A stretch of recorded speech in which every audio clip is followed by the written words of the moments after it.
Welcome. This is Recidiva. I'm sharing a recording of a casual Skyrim playthrough using a mod list I built.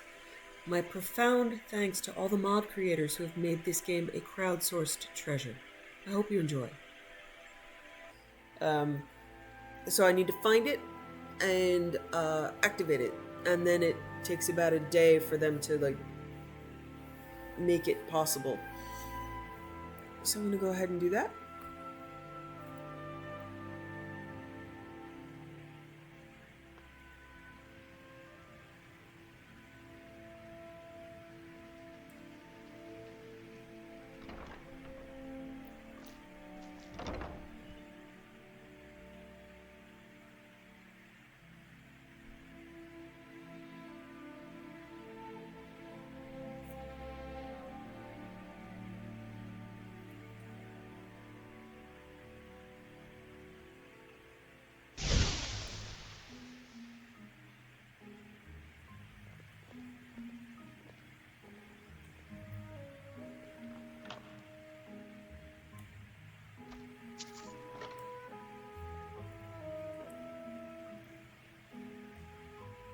All is well around the music.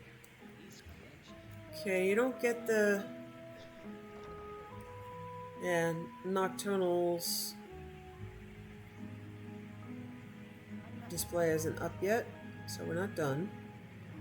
What? Okay. I just keep it safe. I find that hard to believe. All right.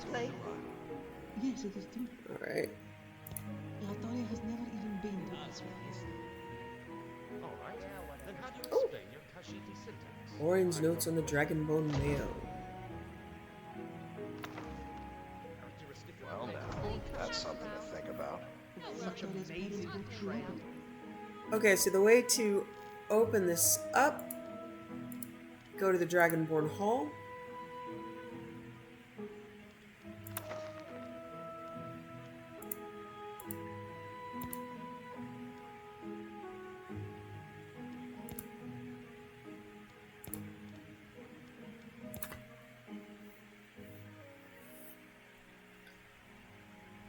Ah, yeah, it's looking pretty good in here, huh? And you come down here, and there's a little button right there, which opens up a trapdoor here.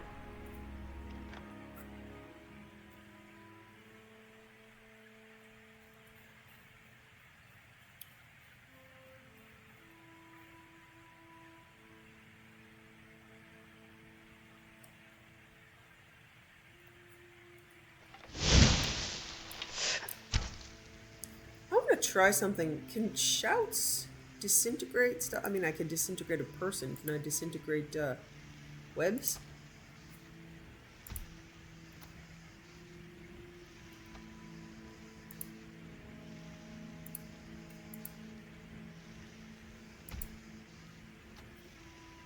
Fus Broda! No. Or you need multiple shouts kind of thing. So this is cool, yeah. So Orion, Morellis in the Chamber of Secrets. So I'll go back to Orion and he will clean this space up.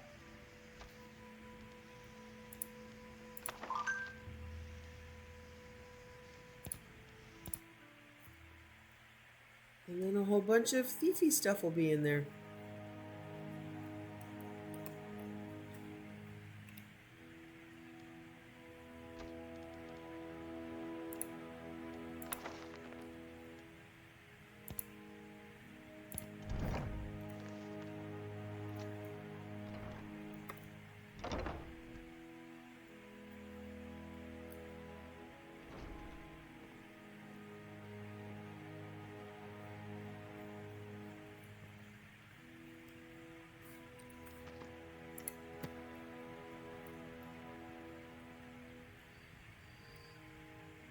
Start to see all the books, the special books Gold filling solves in. most problems, doesn't it?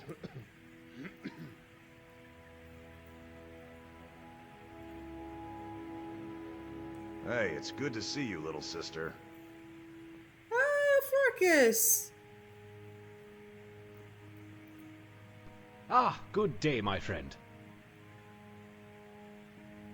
What's the story with the hidden room under the Dragonborn Hall?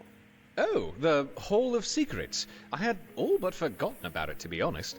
When we broke ground on the foundation of the museum expansion, we accidentally broke through into a sealed-off chamber that was built under the Pelagius wing of the Blue Palace. When I asked them about it, it apparently used to be some sort of panic room for Pelagius when he was in one of his more violent manic episodes. They sealed it off long before the rest of the wing and forgot all about it. I asked for permission to use the room as a bit of a secret storage vault in case Solitude was ever invaded. I would store the relics there and lock down the museum. They gave permission and I had the tunnel finished and access in the hall made. Could I use it as a private display space, away from prying eyes? Certainly. I suppose if you are ever in need of a place to store items of a more questionable nature, that room would be ideal. I'll go ahead and outfit it for you, but I'll take a nobody asks, nobody tells approach to it, and you do with the room as you like. And I won't plan on taking any tours down there either. I should have it all cleaned up for you by tomorrow.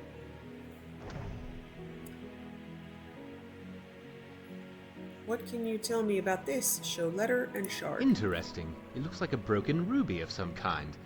No, not a ruby, but rather... Oh my. This couldn't possibly, could it?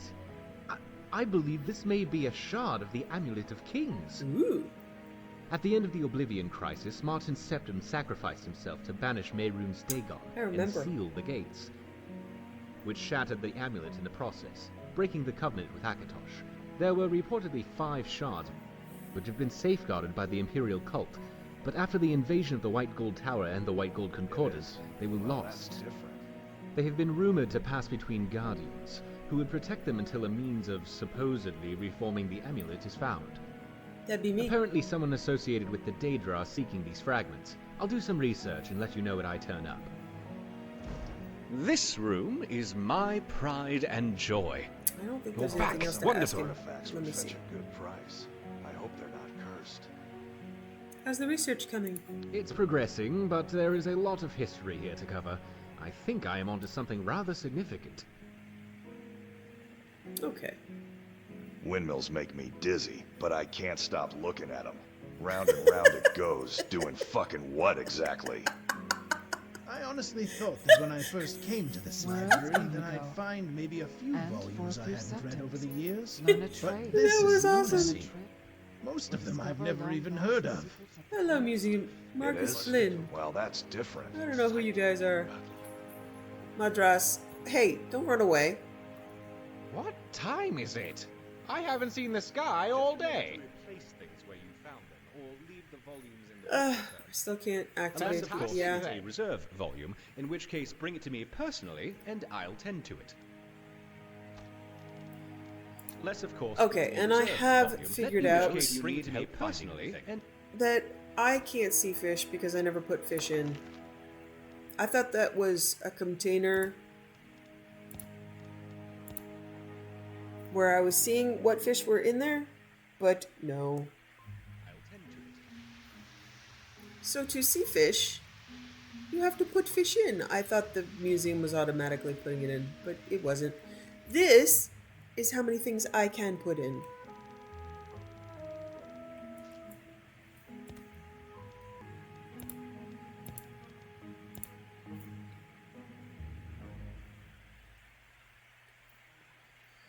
So far the projects are bugged, and Latoria is the only one that still will go out and do digs.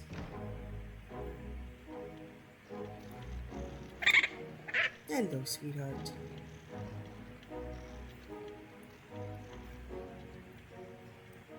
Okay. Good day. Anything new happening? Ah, yes, I'm glad you stopped by.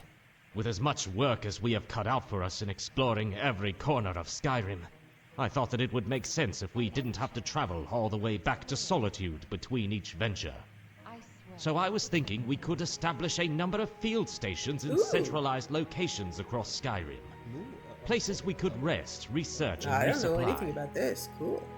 Sort of R and R and R. Oh, you get the idea. I do. That sounds good to me. Good. Well then, I'll need 100 units of lumber, 40 blocks of stone, and about 20 slabs of clay for each of the 3 stations I have in mind. This first station is a bit off the beaten path. It will be on a cliff to the south of Sarhall, and a stone's throw away from Alfthand as well. I have already spoken to Tolfdir, and he is quite excited about this venture. He has also seen to it that the Jarl's tax for the land was paid. Now we just have to build the building. If you wouldn't mind gathering the supplies for the first station, while I make the appropriate arrangement with the Jarls, should be done in a few days.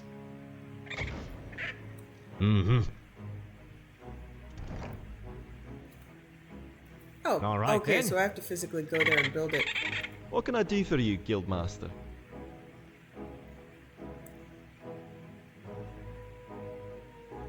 Of course, Guildmaster. How can I help? I was hoping you could help me procure an item. Okay. What is it? Let me see. I'm reluctant to say. Now, where have I heard that before? Don't worry, Professor. I'm known for my discretion. What can Latoria do for you, Guildmaster? I have some ruined books for you. Ah, excellent. Let's see what you have found. I'll have it by Ah, next good, week. good. It will take some time to decipher these. Come back tomorrow and Latoria will let you know what she has found. Of course. And I'm sure that discretion... Latoria greets you. I have a job for you. Goodbye, Guildmaster. What what? can Latoria do for you, Guildmaster? I have a job for you. What do you want? I'd like you to go out and excavate. Of course, Guildmaster. Okay. So it does appear as though the Legacy, the Dragonborn content on this run-through is bugged. I'm not sure critically bugged permanently. I could probably advance some of the stuff myself. And still no fish. Alright. I'll give it a day. I'll come back later, hopefully.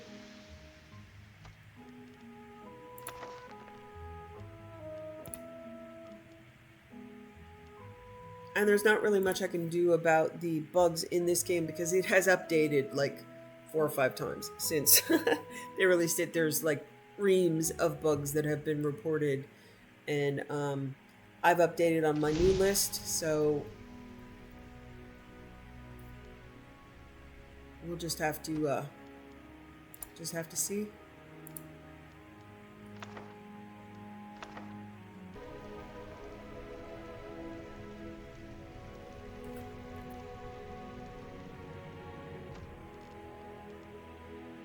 Argonian Account, Book 4. By Waylon Jarth.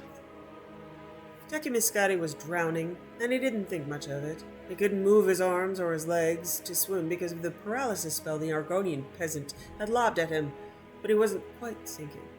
The Yoncodra River was a crashing force of white water and currents that could carry along large rocks with ease, so Scotty tumbled head over heels, spinning, bumping, bouncing along. He figured that soon enough he would be dead and that it would be better than being in Black Marsh. He wasn't too panicked about it all when he felt his lungs fill with water and cold blackness fell upon him. For a while, for the first time in some time, Tekimiscati felt peace, blessed darkness. And then pain came to him, and he felt himself coughing, spewing water up from his belly and his lungs. A voice said, "Oh, bother. He's alive, ain't he now?" Scotty wasn't quite sure if that were true, even when he opened his eyes and looked at the face above him. It was an Argonian, but unlike any he had seen before. The face was thin and long like a thick lance. The scales were ruby red, brilliant in the sunlight. It blinked at him, its eyelids opening and closing in vertical slits. "I don't suppose we should eat you, should we now?" The creature smiled, and Scotty could tell from its teeth that it was no idle suggestion.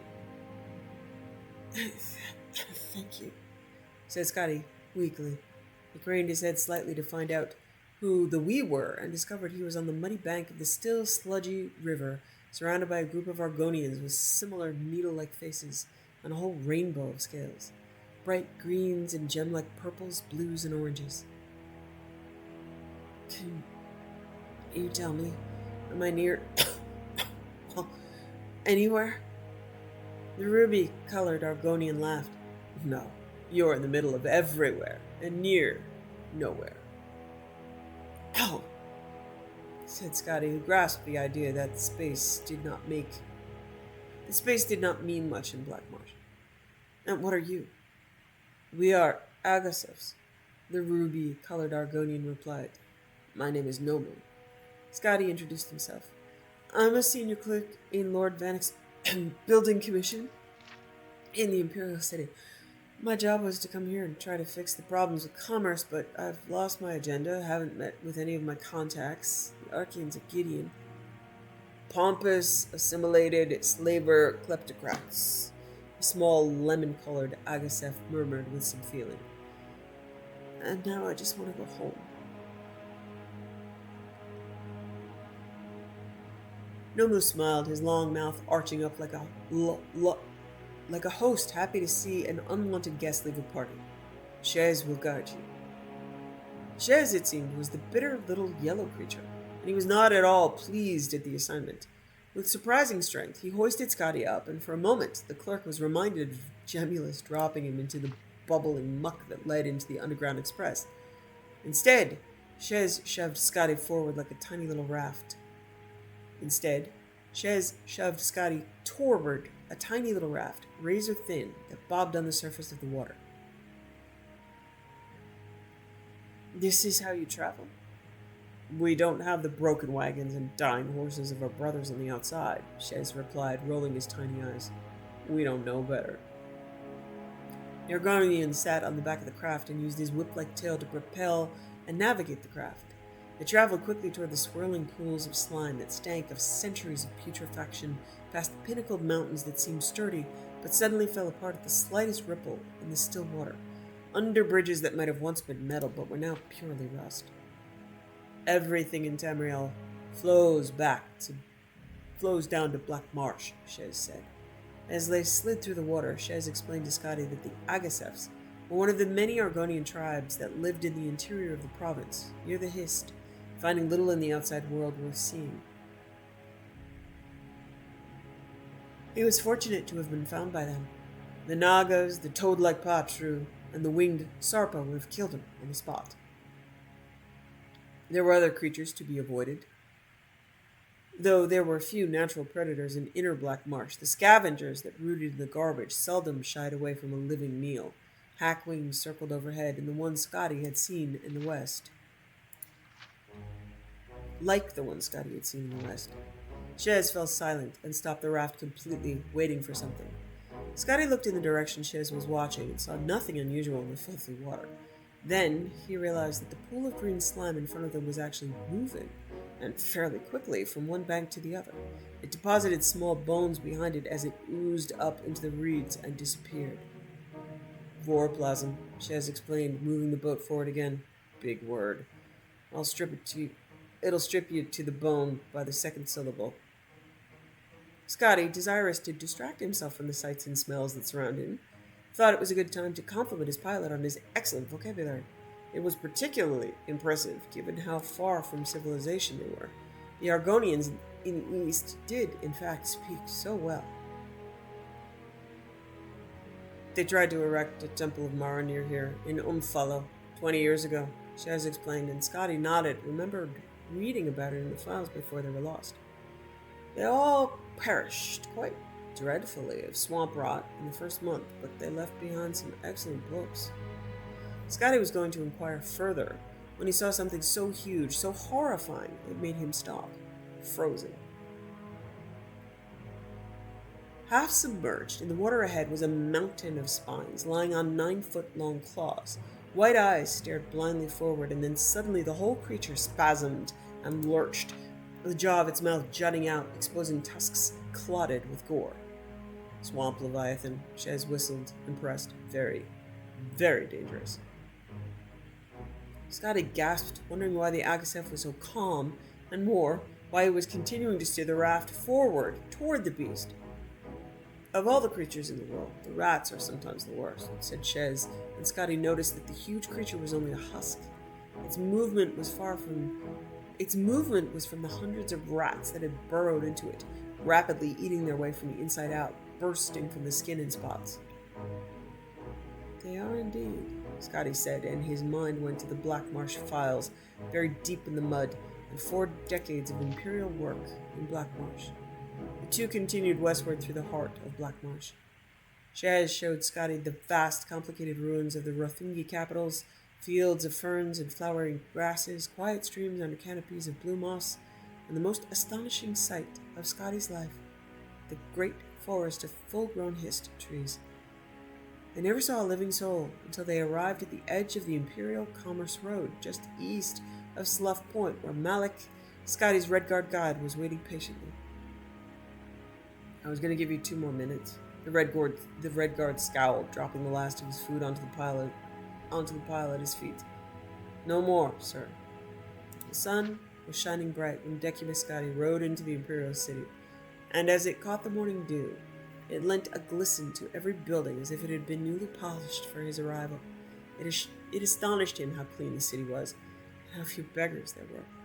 The protracted edifice of Lord Vanek's building commission was the same as it had always been, but still the very sight of it seemed exotic and strange.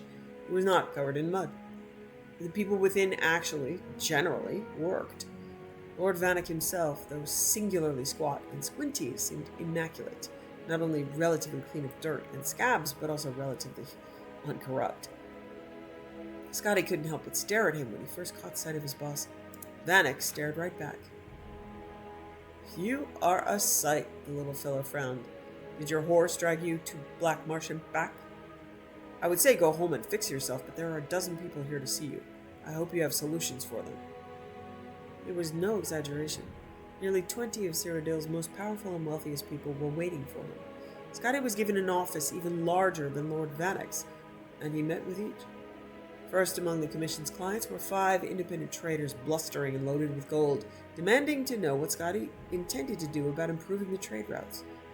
Scotty summarized for them the conditions of the main roads, the state of the merchants' caravans, the sunken bridges, and all the other impediments between the frontier and the marketplace. They told him to have everything replaced and repaired, and gave him the gold necessary to do it. Within 3 months, the bridge at Slough Point had disappeared into the muck. The great caravan had collapsed into decrepitude, and the main road from Gideon had been utterly swallowed up by the swamp water. The Argonians began once again to use the old ways, their personal rafts and sometimes the Underground Express, to transport the grain in small quantities. It took a third of the time, 2 weeks, to arrive in Cyrodiil, none of it rotten. The Archbishop of Mara was the next client Scotty met with, a kind-hearted man. Horrified by the tales of Argonian mothers selling their children into slavery, he pointedly asked Scotty if it were true. Sadly, yes, Scotty replied, and the Archbishop showered him with septums, telling the clerk that food must be brought to the province to ease their suffering, and the schools must be improved so they could learn to help themselves. Within 5 months, the last book had been stolen from the deserted Maran monastery in Amphala. As the Archeans went bankrupt, their slaves returned to their parents' tiny farms. The backwater Argonians found that they could grow enough to feed their families provided they had enough hard workers in their enclave, and the buyers' markets for slaves sharply declined. Ambassador Tsisith, concerned with the rising crime in northern Blackmarsh, brought with him the contributions of many other expatriate Argonians like himself. They wanted more Imperial guards on the border of Slough Point, more magically lit lanterns posted along the main roads at regular intervals, more patrol stations, and more schools built to allow young Argonians to better themselves and not turn to crime. Within 6 months, there were no more Nagas roaming the roads, as there were no merchants traveling them to rob. The thugs returned to the fetid inner swamp, where they felt much happier, their constitutions enriched by the rot and pestilence that they loved. Sixith and his constituency, Sleelix and his constituency were so pleased by the crime rate dropping. They brought even more gold to Decimus Scotty, telling him to keep up the good work. Blackmarsh simply was, is, and always shall be unable to sustain a large-scale cash crop plantation economy.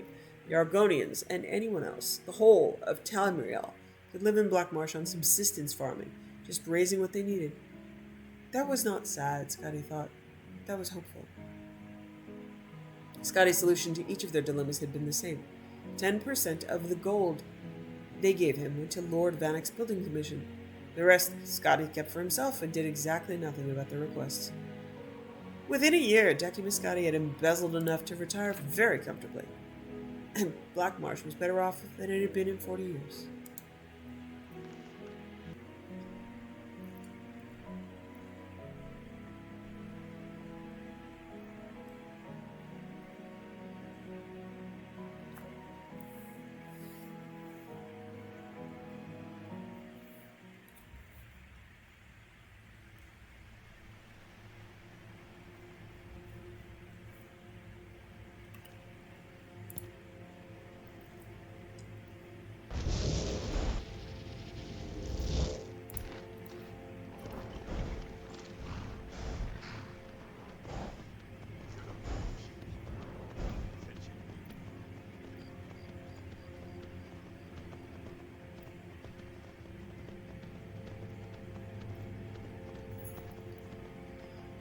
I haven't done the Twilight Sepulchre for a while. I don't remember it being particularly difficult. I don't remember much about it. I know there's patches of darkness and sunlight. Oh, speaking of which, I need to put my actual clothes back on.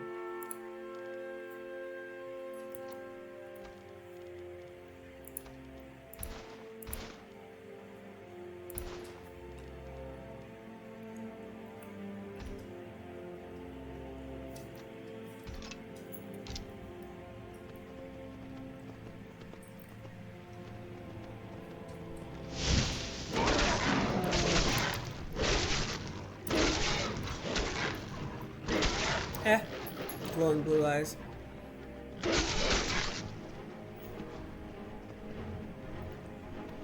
Follow me to the sepulchre, guys.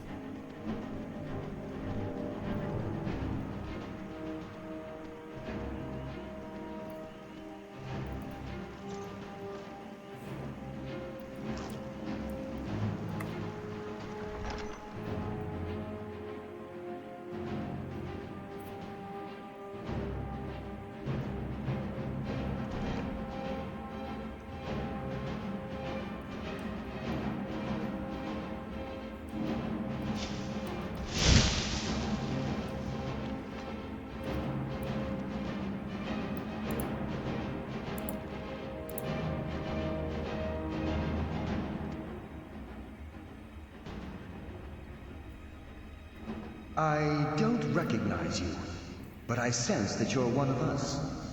Who are you? I'd ask the same question of you. The last of the Nightingale Sentinels, I'm afraid. I've defended the Sepulchre alone for what seems like an eternity. The last? What happened to the rest? We were betrayed by one of our own kind. In fact, I'm to blame for what's happened here. How are you to blame? I was blinded. Blinded by dark treachery masquerading as friendship. Perhaps if I had been more vigilant, then Mercer Frey wouldn't have lured me to my fate and stolen the skeleton key. Wait a moment, you're Gallus. I haven't heard that name in a long time. How do you know of me? I have the key. The key! You have the skeleton key! I never thought I'd see it again. And Mercer Frey? Dead. Then it's over, and my death wasn't in vain. Oh, your death was totally in vain. I owe you a great deal, Nightingale.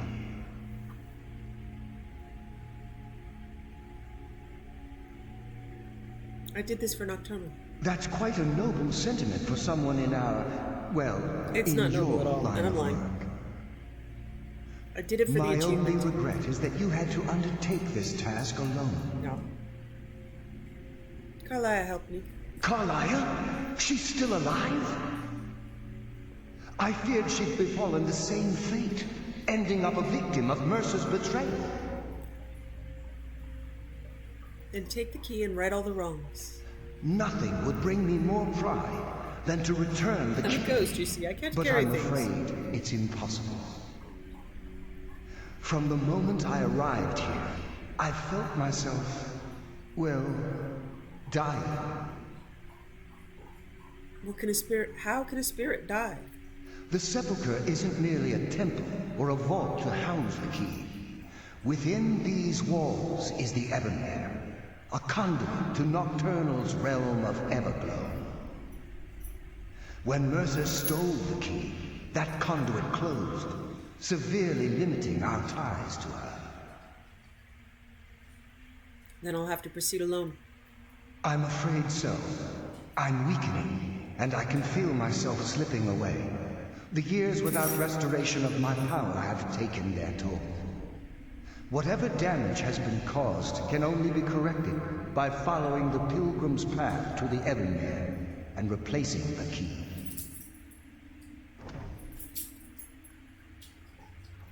Good luck, Nightingale.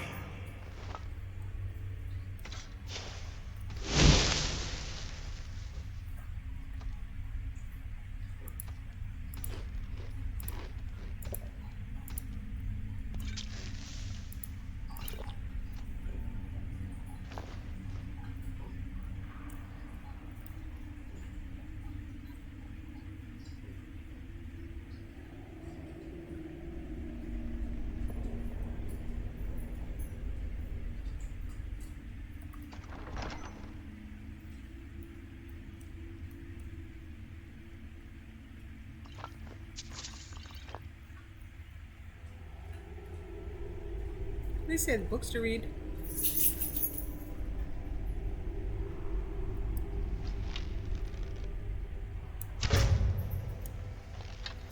I feel kind of bad killing the sentinels. And why is that now? It's like going into the Kodlak's funeral and having to kill all the companions.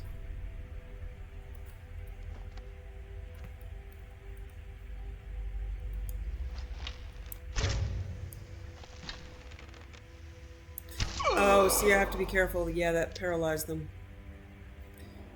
Archery 2-100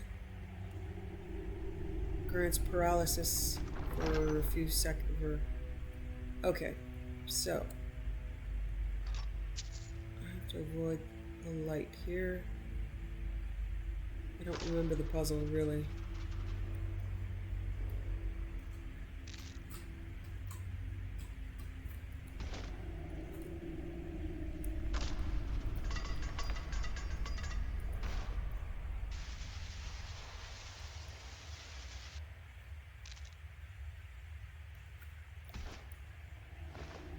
Ironic that you have to light your way to avoid the light, but there you go.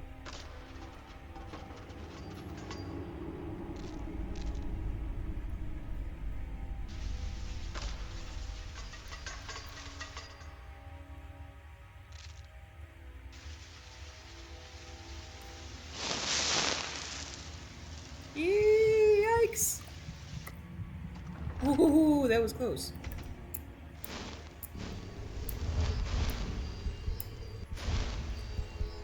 Yee. Yee.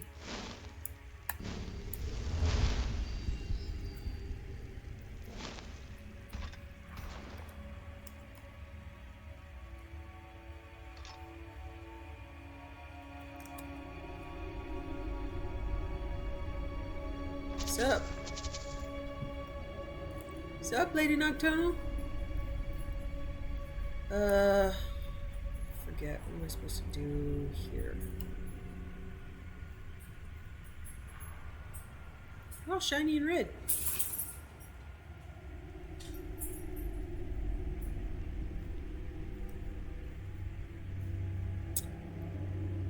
There's like a button around here or something.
What's over here?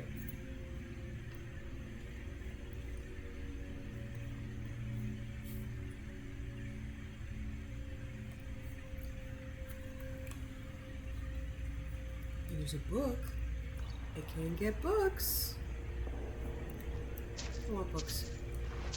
Skill book. I have a sudden kitty on my lap. This is Ash. Oh, I talked. He's gone.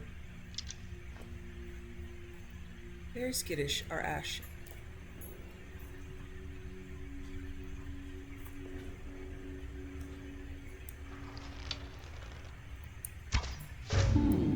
Does someone live among the dead?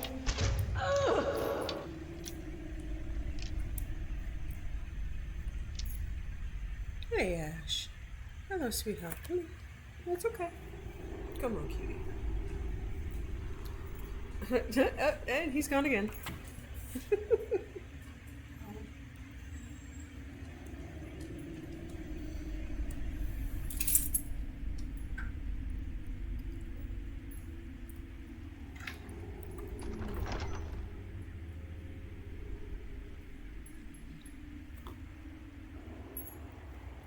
And you're back. Hello, little buddy. Hi, sweetheart. Yes, you're welcome. I'm just gonna talk sometimes, and you can't have both hands, and you definitely can't have that. You're just curious about food.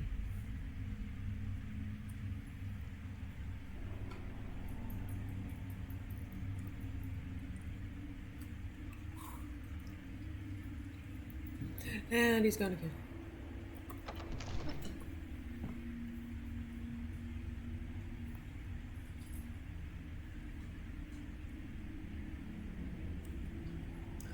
Jump into the hole. Oh, poor Anders.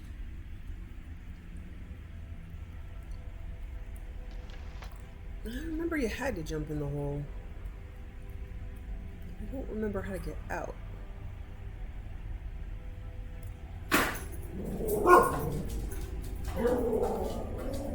Maybe I should have. Yeah, okay, that's right. It's an animation.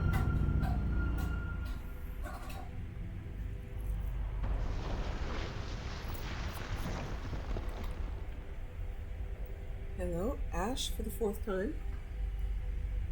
In fewer minutes. Oh, baby.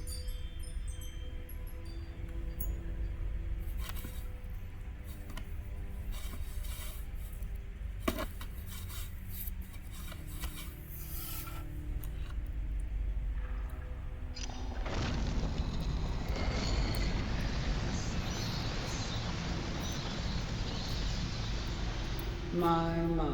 What do we have here? It's been a number of years since I've set foot on your world. Or perhaps it's been moments. One tends to lose track. So, once again, the key has been stolen, and a champion returns it to the sepulchre. Now that the Ebonmere has been restored, you stand before me awaiting your accolades. A pat on your head, a kiss on your cheek. What you fail to realize is your actions were expected and represent nothing more than the fulfillment of your agreement. That's fine. Don't mistake my tone for displeasure. After all, you've obediently performed your duties to the letter. But we both know this has little to do with honor and oaths and loyalty. It's about the reward, the prize. Fear not. You'll have your trinkets, your desire for power, your hunger for wealth. Yeah. I bid you to drink deeply from the Ebonmere mortal. Good kitties don't for bite. this is where the agent of Nocturnal is born. The oath has been struck, the die has been cast, and your fate awaits you in the Everglow. If I die. Farewell, Nightingale. See to it the key stays this time, won't you?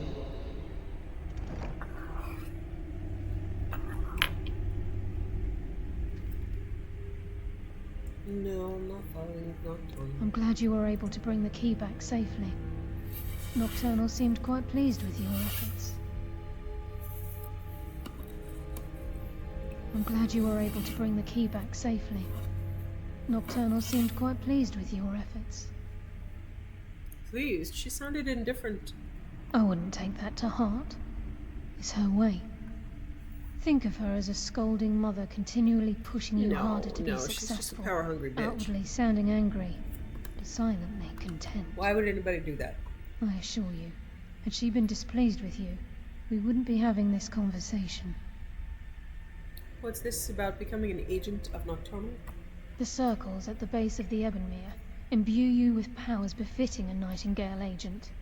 The crescent moon represents the agent of stealth, the half moon for the agent of subterfuge, and the full moon for the agent of strife. Agent of stealth it is! Why can't I be all three? This is Nocturnal's way of maintaining balance. There is no balance. If you ever feel the need to change your abilities, you can return to the Sepulchre and step onto a different circle. Be warned that once you've chosen, you can't reselect for at least a day. So what now? Now, your life as a Nightingale begins. Should the need arise, you'll be summoned to the Sepulchre in order to defend it. And you? The Guild has welcomed me back with open arms. I feel like a void in my life has finally been filled. I only hope that this isn't an ending to things, but actually the beginning. The beginning of what? Why, perhaps the greatest crime spree Skyrim's ever known. There are pockets brimming with coin, and coffers overflowing with riches ripe for the picking. We may be Nightingales, but in our hearts we're still thieves, and we're damn good at what we do.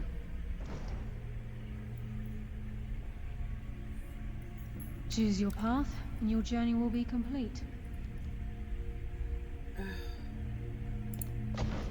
Yes. Carlisle? Oh my god. Yeah, it made me choose without even telling me which one it was. What am I? I'm an agent of what?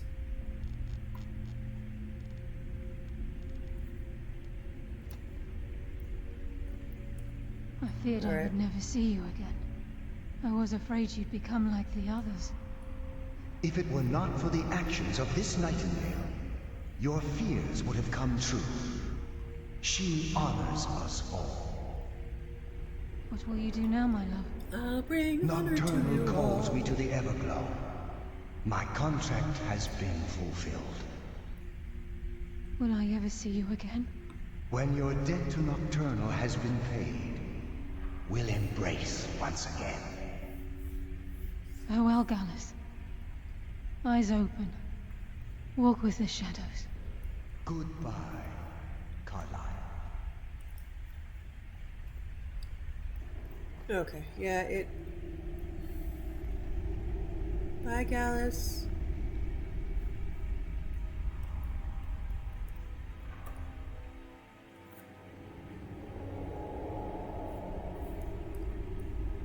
Okay.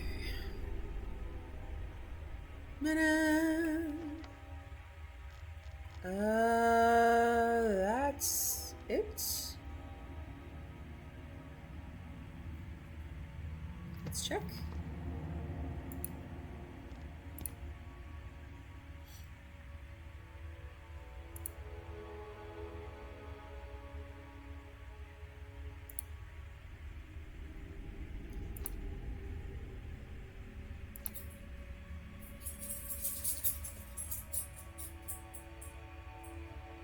Okay. Return to Brynjolf under new management.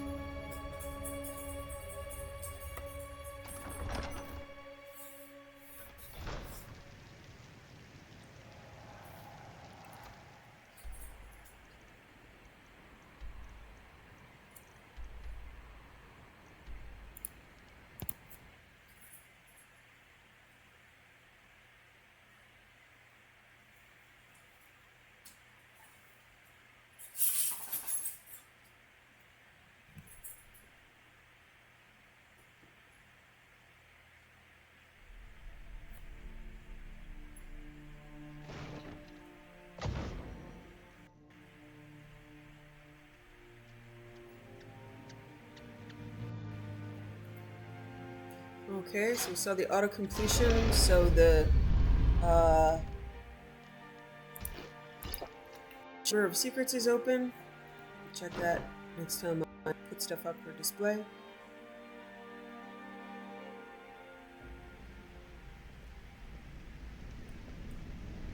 Good to see you again, friend. It's good to see you in one piece, lass. I just wanted to give you a proper thank you for everything you've done. The guild is back on its feet again, and on its way to a prosperous future. What's become of the skeleton key? It's been returned to the sepulchre. That's it then. After all those years of helplessly watching the guild decline. But enough of that. I'm confident that with you in charge, we'll soon have more gold than we could possibly spend. So where will you be now? I'll be down here, trying to coordinate everything with Delvin and Vex, to make sure the coin keeps flowing, and no one skims. If you still feel like doing some jobs, I'm sure Delvin and Vex have more than their fair share to give out. Either way, it's been a pleasure, my friend. Here's to the future of the guild. May it last another 1,000 years. Alright, so over here, the shelves will start populating with stuff. Here's a space for the Crown of Baron Saya. I'm actually going to finish it this time. Good morning. I'm going to do it. If you're wondering why they call me Viper the Fleet, watch me outrun the town guard sometime. I think this remake of the guild has Guildmaster's quarters somewhere, but I'm not sure where. Let's see.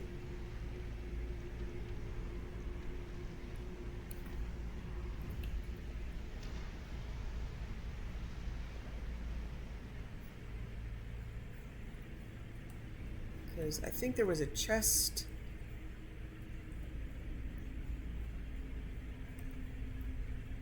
There is some place where you're supposed to be able to pick up stuff. I think these are, yeah, dummy chests you can practice on. Huh. Oh well.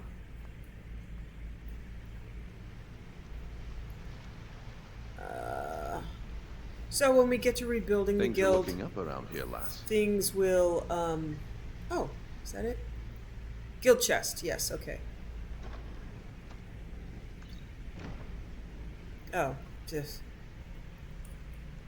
And now there is Shrine to Nocturnal.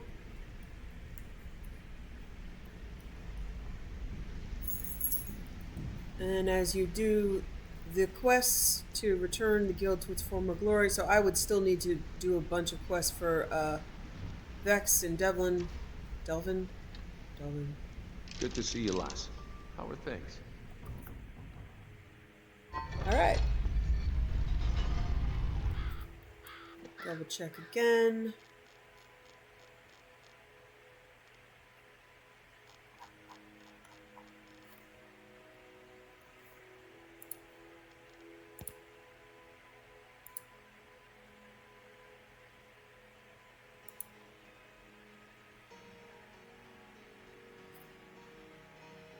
Huh. Try going back, see. Oh, okay. Yeah, I need to finish that whole Name's Rune. Yeah, Rune. Just like you're thinking. Okay. So we'll get to that later. That's a whole separate thing. But the main quest line is done.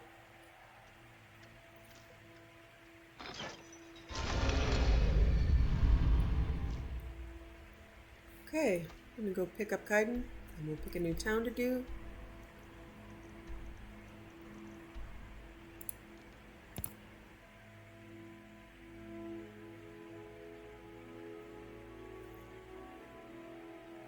After we're done with the next town, I'm gonna try to start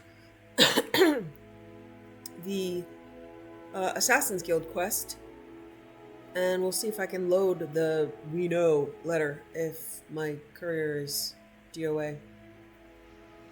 Or DNOA, dead, not on arrival. Hello, Graham. What are you looking at? I'm not afraid of you, you know. Even if you are my...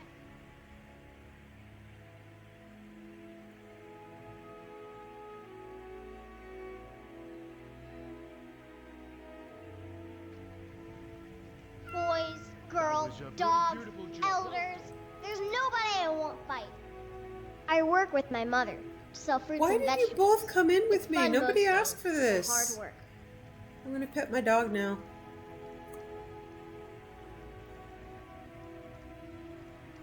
My kitty. Yeah. Me too. I'm allergic to fungal pods, so don't expect me to carry any. I'll tell you what, sweetheart. Oh, it would be bad to store them all here in the house, wouldn't it? Alright.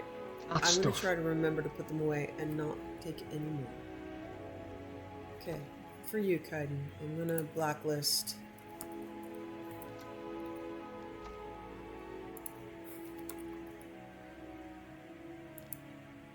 Yeah, I'm carrying 122 of them. That's gonna have a reaction, huh? Alright, I'm not gonna hide them in this house because even though that You would are now work, a nightingale. You serve Nocturnal now. yeah. Are you alright? Are you hurt? I'm fine. Carlia saved me. That poison. I don't know how to help you. Except try to keep you warm. Oh, sweetheart. I don't know what I'd do without you. Thank you. Lots of I quests. couldn't bear losing you, I my will do love. lots of quests without you. And you won't, but we still have work to do, Kaidan. Whatever else happens, I'm grateful to Carlia for saving you. Tempting. Hey, honey. What do you think about Mercer? I do not trust him further than I could throw him. Knowing you could probably throw him pretty far as well. Would you like me to try? He throws bones. Dragonborn. Come on, let's get going. All eyes to the road ahead. Ah! I can't stare. Better at fighting than I am at sneaking. I can come and watch your back. Or wait for your ear. Hey. Hi. Okay. Tell you, you're, okay. I'm gonna get up now. Buddy, that's a little close. Come on, I'm just gonna read a book.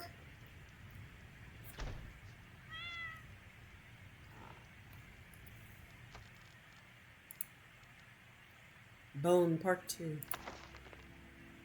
by Tavi Dronio. What do you mean the story gets more appalling? Garaz was incredulous. How in Boethiah's name could it get more appalling? It's a ruse, Shiomara scoffed, ordering 2 more mugs of grief and a glass of flin for grass. How much worse can a tale get which prominently features cannibalism, abuse of slaves, and the regular placement of rotting animal carcasses? Don't you dare me, growled Hallgerd, annoyed by his listener's lack of appreciation of his prose styling. Remind me where you were? Arslan Owen is the owner of a stronghold under siege by savage, cannibalistic Nords, said Shiomara, keeping a straight face. After a lot of death and several unsuccessful attempts to get water, he had his armor with the unlikely name of Gorkith outfit his slaves with the first ever bone mold armor. One of them finally makes it back with some water. It was only 1 jar full of water, said Hallgerd, pulling back in his chair and continuing the tale. And Arslan Owen drank most of it, passing the remains to his dear armor Gorkith, and the last dribbles to the few dozen slaves who still lived. It was hardly enough to sustain health and well-being. Another expedition was necessary, but they had only 1 suit of bone mold left, as there was only 1 survivor of the trip. One of the 18 slaves made it through the gauntlet of Nords wearing that marvelous bone mold armor of yours, said Osric Owen to Gorkith, and one can only carry back enough water for 1.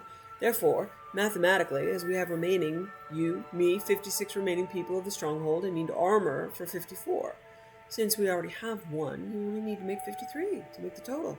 That way, 3 will make it back with enough water for you, me, and whoever's in the best condition to partake. I don't know what we'll do after that, but if we wait, we won't have enough slaves to fetch even a couple days' worth of water. I understand, whimpered Gorkith, But how am I going to make the armor? I used all the livestock bones to make the first batch of bone mold. Arslakon gave an order, which Gorkith fearfully complied with, in 18 hours. What do you mean, Arslakon gave an order which Gorkith fearfully complied with? Asked Shamara. What was the order? All will be clear, smiled Hallgerd. I have to choose what to reveal and what to conceal. Such is the way of the tale-teller. In 18 hours, Gorkith had 53 suits of bone mail, says Hallgerd, continuing, not really minding the interruption.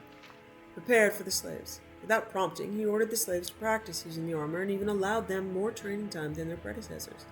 They not only learned how to move and stop quickly in bone mold, but how to adjust their peripheral vision to see a blow before it came, and to sway to dodge, and where the sturdiest reinforcement point on the arm were, the center of the chest and the abdomen, and how to position themselves to take blows there against their natural instincts.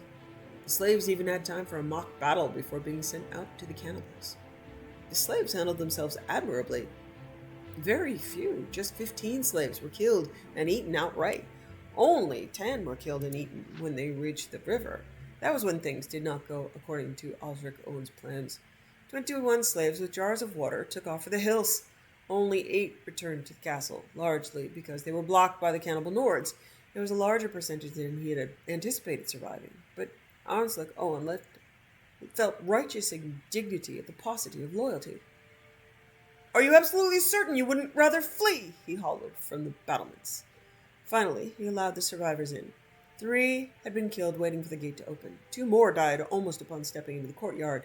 1 was delirious, walking in circles, laughing and dancing before suddenly collapsing. That meant 5 jars of water for 4 people, the 2 surviving slaves, Arslak Owen and Gorkith. As the lord of the manor, Arslak Owen took the extra jar, but he was democratic with the others. You're quite correct, frowned Garaz. This story is getting more and more appalling. Just wait, smiled Hallgerd. The next morning, Hallgerd continued, Arslak Owen awoke to a perfectly still and quiet stronghold. There was no murmuring in the corridors, no sound of hard labor in the courtyard. He dressed and surveyed the scene. It appeared that the fortress was utterly deserted. Arslak Owen walked down to the armorer's quarters, but the door was locked. Open up, said Arslak Owen patiently. We need to speak. 30 out of 45 slaves successfully made it to the river and gathered water. Admittedly, some of them fled, and a couple didn't survive because I needed to correct their fickleness, but mathematically that's a 55% survival rate. If you and I and the 2 remaining slaves made the next run to the river, we too should survive. Zillan and Gello left last night with their armor, cried Gorkith through the door. Who are Zillan and Gello? The 2 remaining slaves. They don't remain anymore. Well, that's vexing, said Arslak Owen. Still, we must continue on. Mathematically, I heard something last night, whimpered Gorkith in a funny voice, like footsteps, only different, and they were moving through the walls. And there were voices too. They sounded strange, like they couldn't move their jaws very well, but I knew one. Arslak Owen sighed, humoring his poor armor.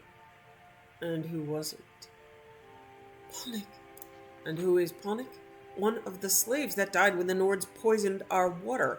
One of the many, many slaves that died, and we made use of. He was always a nice, uncomplaining fellow. That's why I noticed his voice above all the others. Gorkith began to sob. I understood what he was saying.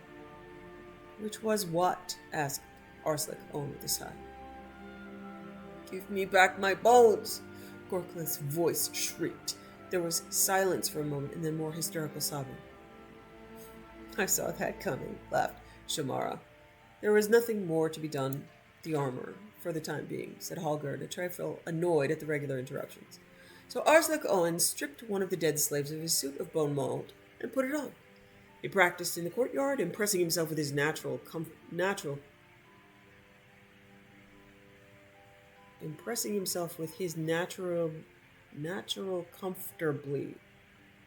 I don't know what that means. Impressing himself with his natural comfort with medium-weight armor. For hours he boxed, feinted, dodged, sprinted, skipped, jumped, and generally cavorted about. When he felt tired, he retired to the shade and took a nap. The sound of the king's trumpet woke him with a start. Night had fallen, and for a moment he thought he had been dreaming. Then the alarm sounded again, for in the distance, far in the distance but clear, Arslak Owen leapt to his feet and ran to the ramparts. Several miles away, he could see the emissaries and their vast and well-armed escorts approaching. They were there early.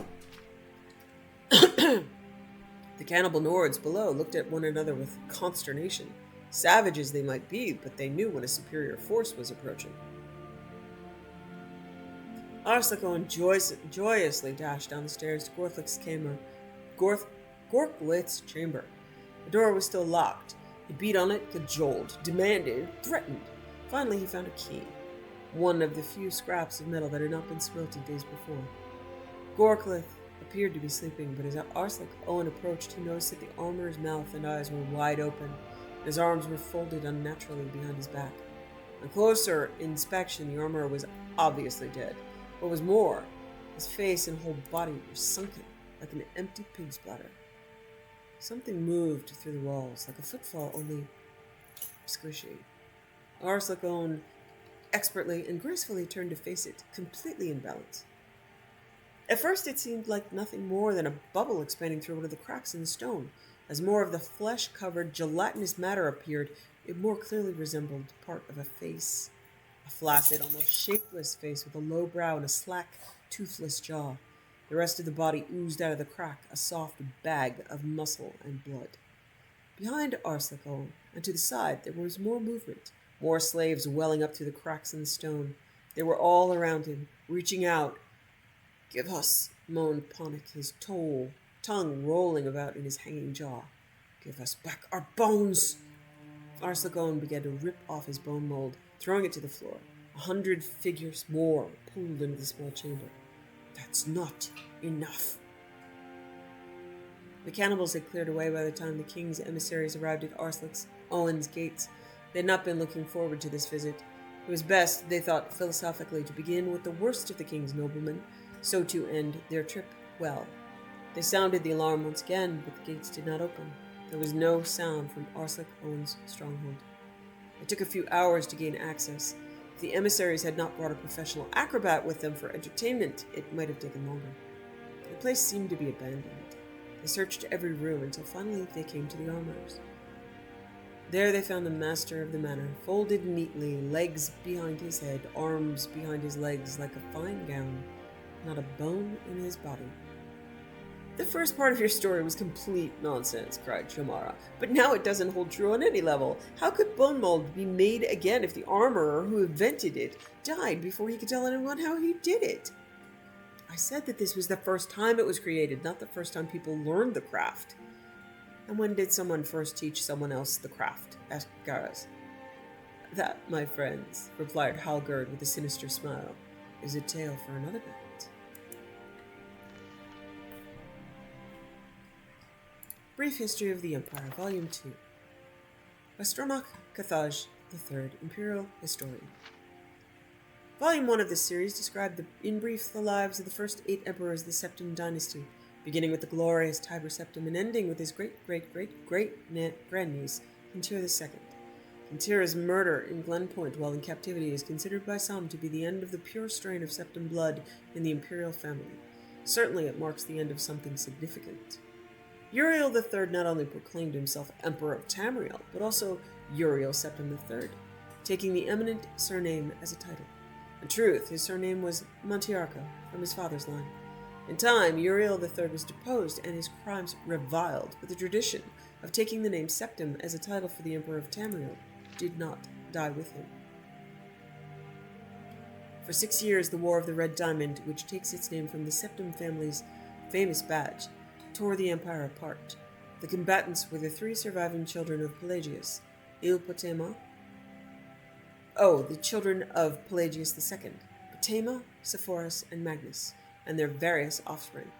Potema, of course, supported her son, Uriel III, and had the combined support of all of Skyrim and northern Morrowind. With the efforts of Sepphoris and Magnus, however, the province of High Rock turned coat. The provinces of Hammerfell, Somerset Isle, Valenwood, Elsewhere, and Blackmarsh were divided in their loyalty, but most kings supported Sepphoris and Magnus. In 3E 127, Uriel III was captured at the Battle of Ichidag in Hammerfell. En route to his trial in the Imperial City, a mob overtook his prison's carriage and burned him alive within it. His captor and uncle continued on to the Imperial City, and by common acclaim, was proclaimed Sepphoris I, Emperor of Tamriel. Sepphoris' reign was marked by nothing but war. By all accounts, he was a kind and intelligent man, but what Tamriel needed was a great warrior. And he, fortunately, was that. It took an additional 10 years of constant warfare for him to defeat his sister Potema, the so-called Wolf Queen of Solitude, who died in the siege of her city-state in the year 137. Sepphoris survived his sister by only 3 years. He never had time during the war years to marry, so it was his brother, the fourth child of Pelagius II, who assumed the throne. The Emperor Magnus was already elderly when he took up the imperial diadem, and the business of punishing the traitorous kings of the War of the Red Diamond drained much of his remaining strength. Legend accuses Magnus' son and heir Pelagius III of patricide, but that seems highly unlikely, for no other reason than that Pelagius was king of Solitude following his death of Potema, and seldom visited the imperial city. Pelagius III, sometimes called Pelagius the Mad, was proclaimed emperor in the 145th year of the Third Era. Almost from the start, his eccentricities of behavior were noted at court. He embarrassed dignitaries, offended his vassal kings, and on one occasion marked the end of an imperial grand ball by attempting to hang himself. His long-suffering wife was finally awarded the regency of Tamriel, and Pelagius III was sent to a series of healing institutions and asylums until his death in 3E 153 at the age of 34. The Empress Regent of Tamriel was proclaimed King Kataria I upon the death of her husband. Some who do not mark the end of the Septim bloodline with the death of Kintara II consider the ascendancy of this dark elf woman the true mark of its decline. Her defenders, on the other hand, assert that though Kataria was not descended from Tiber, the son she had with Pelagius was, so the imperial chain did continue. Despite racist assertions to the contrary, Kataria's 46-year reign was one of the most celebrated in Tamriel's history. Uncomfortable in the imperial city, Kataria traveled extensively throughout the empire, such as no emperor had ever since Tiber's day. She repaired much of the damage the previous emperor's broken alliances and bungled diplomacy created. The people of Tamriel came to love their empress far more than the nobility did. Kataria's death in a minor skirmish in Black Marsh is a favorite subject of conspiracy-minded historians. The sage Montalis' discovery, for instance, of a disenfranchised branch of the Septim family and their involvement with the skirmish was a revelation indeed. When Cassander assumed the throne upon the death of his mother, he was already middle-aged. Only half elven, he aged like a Breton. In fact, he had left the rule of Wayrest to his half-brother, Uriel, due to poor health. Nevertheless, as the only true blood relation of Pelagius and this Tiber, he was pressed into accepting the throne. To no one's surprise, the Emperor Cassander's reign did not last long. In 2 years, he joined his predecessors in eternal slumber. Uriel Lariat, Cassander's half-brother and the child of Kataria I and her imperial consort Galivir Lariat, after the death of Pelagius III, left the kingdom of Wayrest to reign as Uriel IV. Legally, Uriel IV was his septum. Cassander had adopted him into the royal family when he had become king of Wayrest. Nevertheless, to the council and the people of Tamriel, he was a bastard child of Kataria. Uriel did not possess the dynamism of his mother, and his long 43-year reign was a hotbed of sedition. Uriel IV's story is told in the 3rd volume of this series. Thanks for watching. Wishing you found family, creative hobbies, a hot bath after a long day, and food you love as much as Saleya loves apple pies.